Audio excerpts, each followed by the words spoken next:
to us from the 21st chapter of Luke's Gospel, verses 25 through 36. And that can be found on page 897 in your Pew Bible. Hear now the Holy Gospel according to St. Luke, the 21st chapter. Glory to you, O Lord. Strange things will happen to the sun, moon, and stars. The nations on earth will be afraid of the roaring seas and tides, and they won't know what to do. People will be so frightened that they will faint because of what is happening to the world. Every power in the sky will be shaken. Then the Son of Man will be seen, coming in a cloud with great power and glory. When all this starts happening, stand up straight and be brave. You will soon be set free. Then Jesus told them a story. When you see a fig tree or any other tree putting out leaves, you know that the summer will soon come. So when you see these things happening, you know that God's kingdom will soon be here. You can be sure that some people of this generation will still be alive when all these things take place. The sky and earth won't last forever, but my words will. Don't spend all your time thinking about eating and drinking and worrying about life. If you do, the final day will suddenly catch you like a trap. That day will surprise everyone on earth. Watch out and keep praying that you can escape all that is going to happen, and that the Son of Man will be pleased with you. The Gospel of our Lord. Praise to you, O Christ. You may be seated. Grace, peace, and mercy be to you, in the name of the one whose birth we soon celebrate, and whose advent draws near, Jesus the Christ. Amen. Signs, signs. We see signs everywhere. If you drive down the road, you see speed limit signs, signs telling us what roads we're turning onto. And I learned it in Maryland, just like Pennsylvania, if there's no snow flying, you see road construction signs everywhere. We see blinking signs telling us when there's going to be a red light ahead or a traffic light ahead. We see other signs that tell us what time of year it is. When the trees begin to sprout and things pop up from the ground, we know that spring is near. When the leaves start to turn colors and drop onto the ground, we know that it is fall and winter's not far behind. Sometimes it arrives earlier than December 21st. Seeing the sign of the forecast of wind chills in the single digits, frost on the ground and on our vehicles. We see signs all around us. In today's gospel lesson, we begin our journey through Luke's gospel, and Jesus speaks of the signs that will signal the breaking in of God's kingdom. Signs of end times, or the apocalypse, if you will. And we're told these signs will affect the entire world.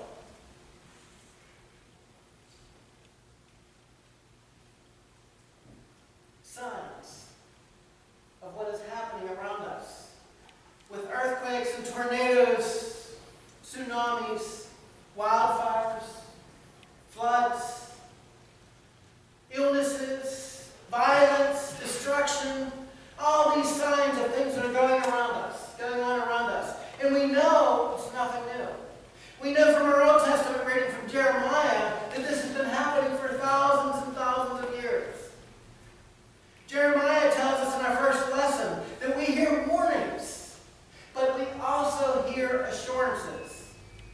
Jeremiah states that despite all the sinfulness of the Israelites, there would be a righteous branch springing up from David.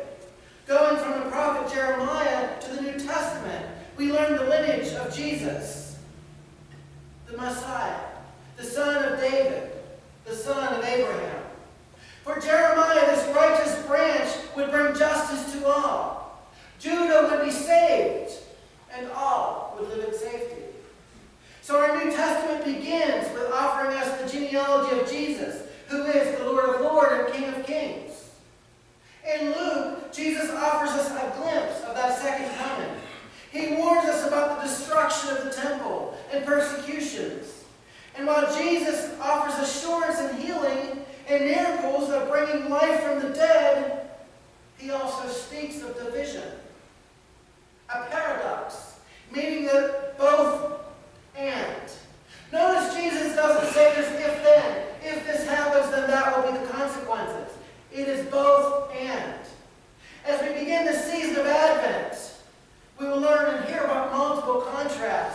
as the Gospels are lifted up to us about these paradoxes. In Luke 17:33 we hear, "Whoever seeks to preserve their life will lose it, but whoever loses their life will keep it." Luke 2:1, the birth of Jesus as a baby born in a manger, but also referred to as a Savior, Christ the Lord. Luke 12:51, Jesus told his disciples, "Do you think that I have come to give peace to the world? No, I tell you, but rather division." But then in Luke 24:36, we have the promise that when Jesus comes, he will come to offer peace to the world. Jesus, fully human and fully divine. That in itself is a paradox. In our statement of faith as Lutherans, we declare Jesus Christ crucified, leading to his death, but that death leads to new life in the resurrection. So what comes to mind? What do you think of when you hear this paradoxical imagery that we'll experience throughout the season of Advent? We hear these passages of both destruction and death, and also hope. Hope. It's not all doom and gloom, but rather the misery and mystery of life in this world, and in our waiting, we also know and we live in that hope. Both suffering and comfort. Now that is a paradox that we can understand. We may not like it, we may not want it, but we know that because of Jesus Christ we can live in it. Luke 21:33 from our reading today says, "The sky and earth won't last forever, but my words will." We know that life in this world is temporary, that even in our life things seem to happen very quickly. We often hear those words of comfort, "This too shall pass," meaning that nothing ever stays the same in this world. How many of you would agree with me that life goes by very, very quickly, and it seems the older we get, the more quickly it goes past? Think about if you have children or maybe nieces and nephews. All of a sudden they're here, they're in your arms, you have this newborn baby. It seems like a couple blinks of the eyes and they're starting school. A couple more blinks, they're graduating, they're out on their own. Then hopefully in a little bit more time, a wedding. And if you're blessed so, a couple more blinks and the grandchildren start, and that cycle begins again. A few more blinks and you're a great-grandparent. It happens so quickly. We are reminded that our life in this world is just a snippet of the wonder of God's creation.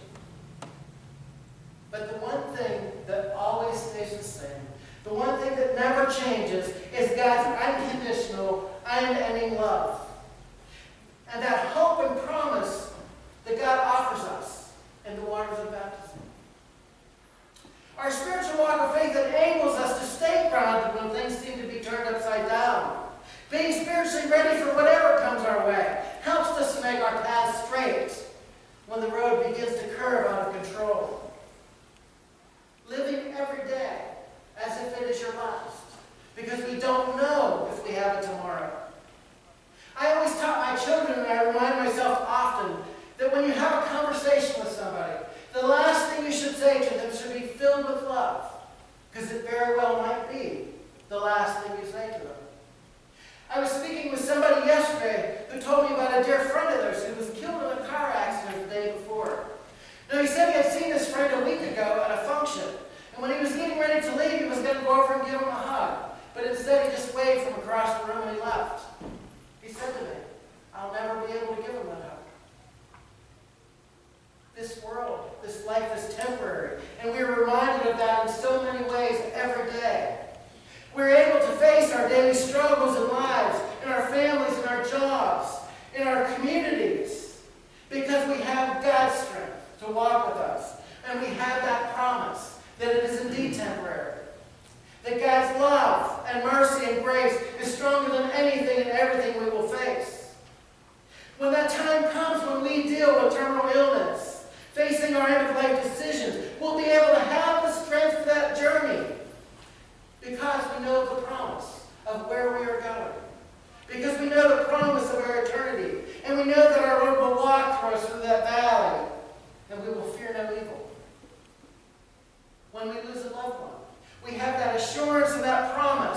one day we will be reunited with them. For that, we can put our hope and our trust. This paradox that we live in, of living today and being uncertain of what tomorrow will bring, in all of that, we know that God is with us, both in our struggles and that God is our source of hope. Would you repeat that with me, please? We know that God is with us. We know that God is with us. Both in our struggles. Both in our struggles. And that God is our source of hope. And God is our source of hope. In this time of waiting that we call Advent, let us ask God to prepare our hearts and our minds again for that spiritual journey of hope and expectations. Not getting caught up in all the what-ifs and the if-onlys, but staying focused on that promise and hope. For in all of it, in every second of every day, it is God's love that remains unchanged and certain. It is God's Son who came to us as a baby, wrapped in swaddling clothes and laying in a manger, and who grew up and in word and deed taught us how to love God and how to love and care for one another. That very Jesus who comes to us in the Word, when we gather at the table or at the font. That very Jesus who promises to come again. The same Jesus that takes on our sin, who suffered and died on a cross and was raised 3 days later to make sure, to guarantee that this life is temporary and that we have our promised eternal reward.